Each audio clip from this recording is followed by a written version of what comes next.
Hello, good morning. Eto po, 2 a.m. Nagti-3 a.m. pa lang. Kaya eto ngayon, hindi kami makatulog.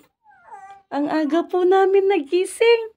Dahil po daw aalis ang kanyang tito. Kaya yan, hindi yan nakatulog.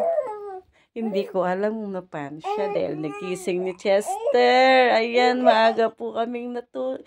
Hindi po kami natulog ngayon. Nandito lang po siya. Nakikipagdaldalan lang po siya. Kaya yan, 3 a.m. na po. Gising pa po kami dahil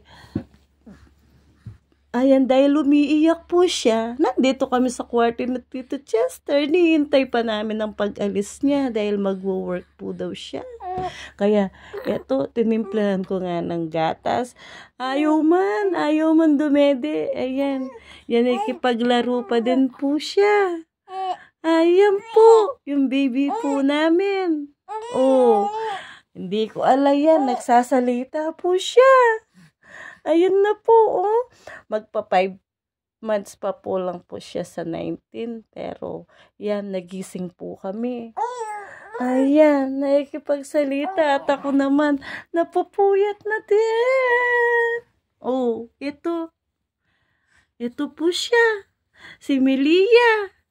Yan, 3 a.m. na po. Gising na po siya. Gusto niya, dinadaldalan po siya.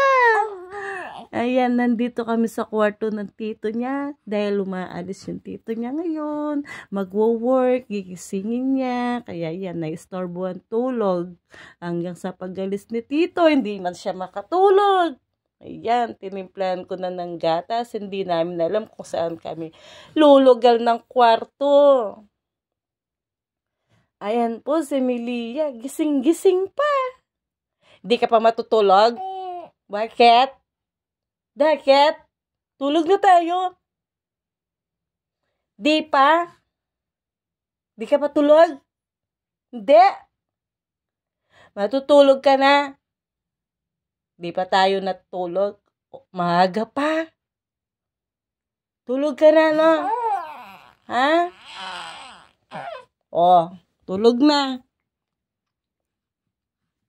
Ayan na po siya. Sige na, babay na po. Yan, dumadaldal pa siya. Oh, 4 months pa lang po siya. Yan, akala mo matanda na. Ayan, lumipat kami ng kwarto. Nandun kami sa kwarto nila. Ngayon, nandito kami sa kwarto ng tito. Dahil paalis na. Yan, akala niya si papa niya, si Tito Chester. Oh. Abay na. Bye-bye. Oh, sige na. Bye-bye na po. Bye-bye.